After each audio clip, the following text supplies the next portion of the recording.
वे अपनी बेटे की शादी किए हैं, मेरी अपनी लड़की की शादी मेरे पुत्र से किए हैं। वे जोगी कहाँ से हो गए हैं? वे हिंगला माता के पुजारी थे।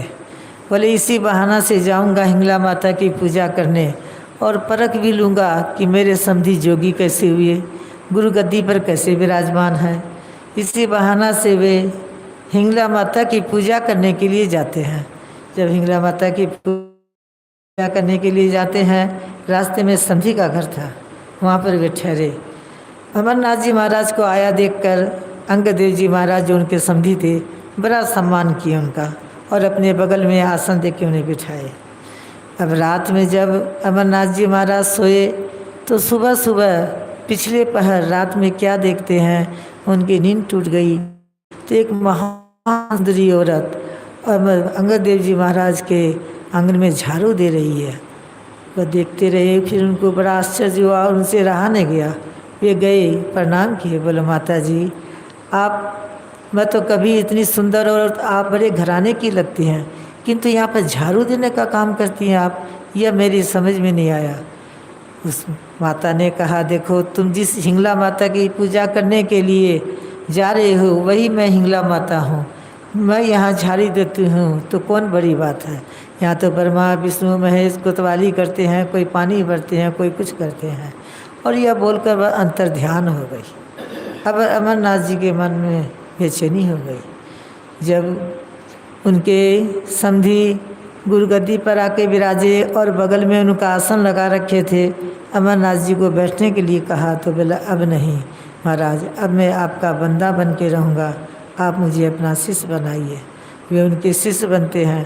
कहते हैं जिस दिन से वे उनके शिष्य बने और दीक्षा लिए और गुरु बनाए तब से कभी बैठे नहीं, क्योंकि यदि गुरु का कोई आदेश होगा तो बैठा रहूँगा तो उठने में टाइम लग जाएगी तो गुरु सेवा में देरी हो जाएगी। ऐसे गुरु थे। इसका फल क्या होता है? अंगद देव जी दूसरे गुरु गद्दी पर विराजमान थे, तीसरे गुरु गद्दी के मालिक अमरनाथ जी महाराज बनते हैं। कहते हैं गुरु अपने समान अपने शिष्य को बना लेता है, शिष्य में योग्यता होने से। कहते हैं गुरु में बड़ी शक्ति होती है। पदावली में गुरु महाराज कितनी जगह लिखे हैं, गुरु दाता दयाल व काटे जम जाल, गुरु बिनु सब अंधकार, सूझे न कछु सार, सूर्य चंद्र तार न, जग में गुरु ही आधार, में ही नहीं आन सार। गुरु महाराज जी कहते हैं संसार में गुरु के समान कोई आधार नहीं होता है, गुरु ही सबसे बड़े आधार होते हैं। जगत में कितने गुरु होते हैं तो संत कबीर साहब कहते हैं 7 गुरु होते हैं। 7 गुरु जो होते हैं वे सार शब्द की विधि बतलाते हैं और जीव का कल्याण और मोक्ष उसी गुरु से होता है। इसलिए हमारे संत मत में गुरु महाराज जी का बहुत स्थान है और बिना गुरु के तो ज्ञान होता ही नहीं है। यह ज्ञान होगा कहाँ? यह ज्ञान होगा एकमात्र सत्संग में। सत्संग ही ईश्वर से मिलने का एकमात्र यदि कोई जरिया है तो वह है सत्संग। बिन सत्संग ज्ञान नहीं उपजे, कर ले जतन हजार रे, बिना सत्संग के ज्ञान कभी नहीं होगा।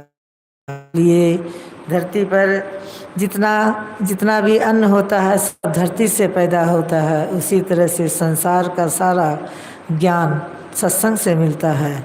सत्संग से बढ़कर कोई चीज़ नहीं है। सत्संग का बहुत उत्तम स्थान बतलाया गया है। गुरु महाराज जी कहते हैं नित प्रति सत्संग कर ले प्यारा, तेरा कार सरे सारा। नित प्रति सत्संग करने के लिए कहते हैं सत्संग 2 तरह के होते हैं, एक आंतरिक एक बाहरी। दोनों सत्संग को करना चाहिए। बाहरी सत्संग करने से आंतरिक सत्संग करने की प्रेरणा मिलती है, भजन ध्यान करने की प्रेरणा मिलती है। इसलिए दोनों सत्संग हमेशा हम लोगों को करना चाहिए। यह होगा गुरु आज्ञा का पालन करने से। आज्ञा समसुसाई सेवा, गुरु की आज्ञा का पालन करना ही सबसे बड़ी गुरु सेवा बतलाई गई है। यही गुरु की विशेषता के बारे में जो कुछ मैं सुनती थी सत्संग में वह सुनाई। यही 2 शब्द आप लोगों की सेवा में रखी। बोलिए श्री सद्गुरु महाराज की जय।